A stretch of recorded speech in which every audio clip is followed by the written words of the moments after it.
Olá você, bom dia, boa tarde, boa noite. Estou na área aqui para seguirmos no nosso aprendizado sobre análise fundamentalista.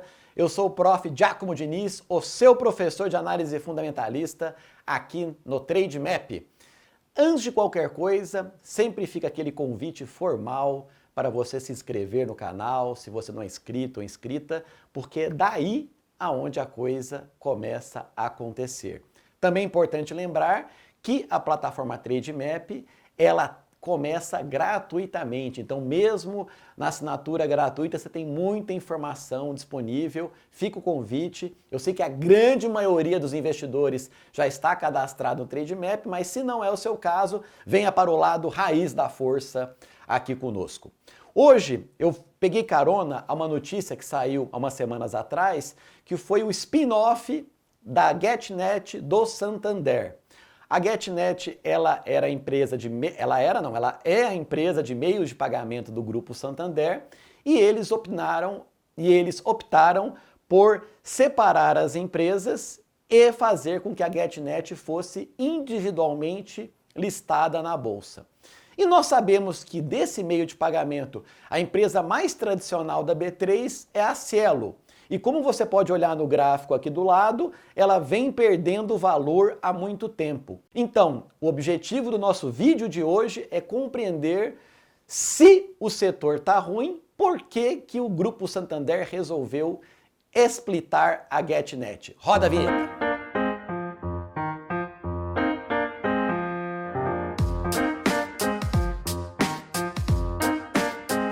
Muito importante entender a lógica do mercado de meios de pagamento para se situar nessa discussão que estamos fazendo.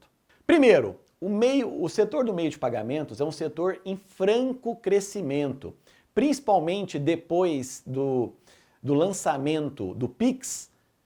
Mais e mais pessoas estão fazendo transações eletrônicas para pagar contas do que o dinheiro que era usado antigamente.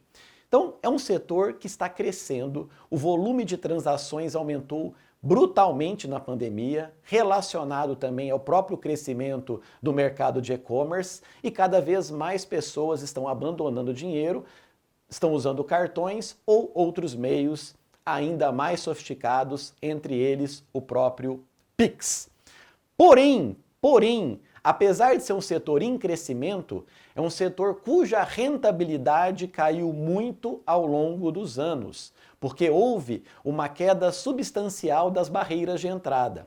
Em 2011, o Banco Central do Brasil, ele iniciou um processo de abertura desse mercado. Quem é das antigas se lembra que esse mercado aqui no Brasil era um duopólio. Nós tínhamos a Cielo numa ponta e a Redecard na outra ponta. A partir de 2011, esse duopólio foi quebrado pelo Banco Central, escancarando a porta para a entrada de novos players.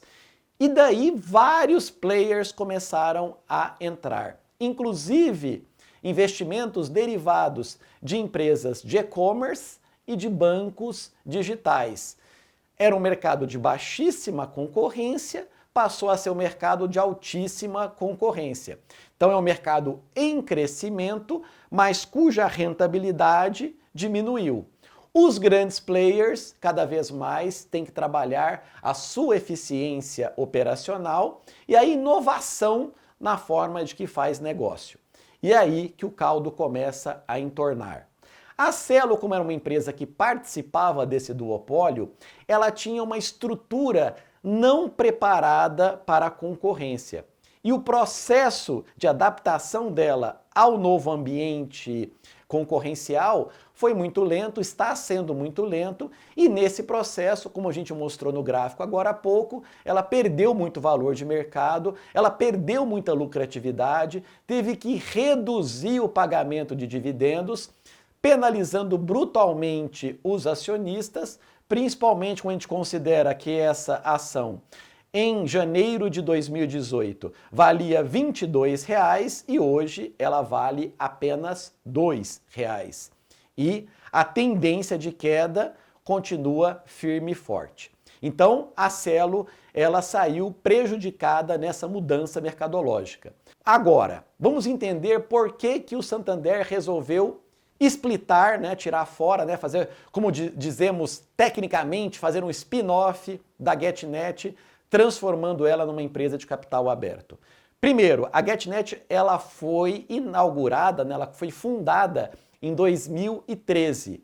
Ela já veio preparada para esse ambiente mais concorrencial. Uma empresa muito mais enxuta e que também teve o benefício e o apoio do seu controlador, do seu dono, que era o Grupo Santander. Então ela começou atacando a base do próprio banco, dando o crescimento inicial e a robustez para as operações da companhia.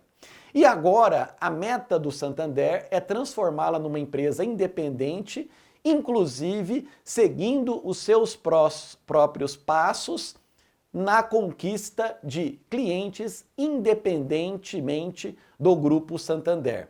Então, primeiro, quando eu olho essas duas narrativas para essas duas empresas, o que eu consigo ver e diagnosticar que a grande diferença entre a Cielo e a GetNet é uma questão de ordem cultural.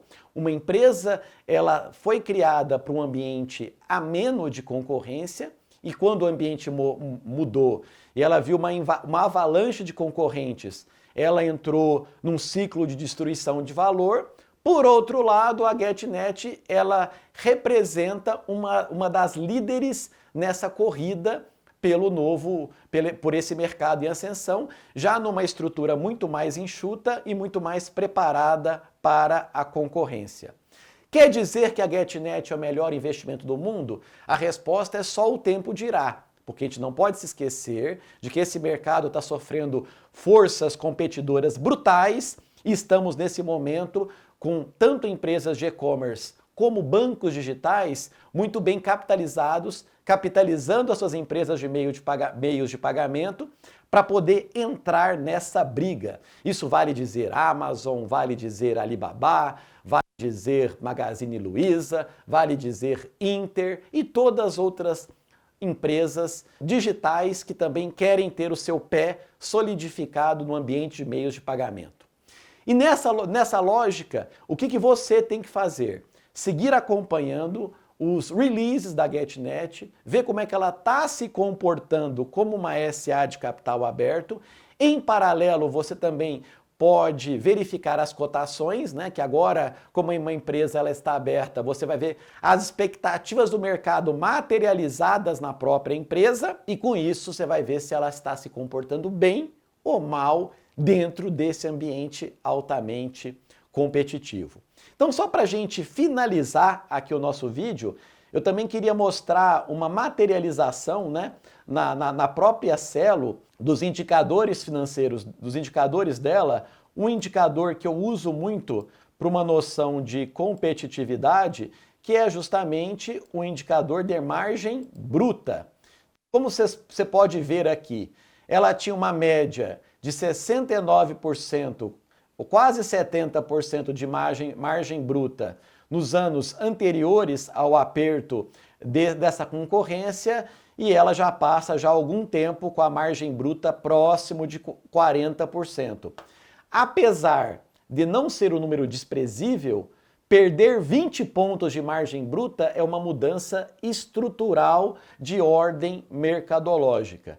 E a gente pode, inclusive, entender como é que isso vai impactar no lucro líquido da companhia. Então, a vida dos acionistas piorou drasticamente ao longo desse período, fazendo com que essa piora fosse refletida no valor de mercado da companhia. Então, essa visão que eu queria passar para você, uma visão na nossa batalha de ações, Cielo versus GetNet, quem sai melhor? A minha crença é que GetNet vai melhor porque ela já está muito mais acostumada à nova realidade mercadológica.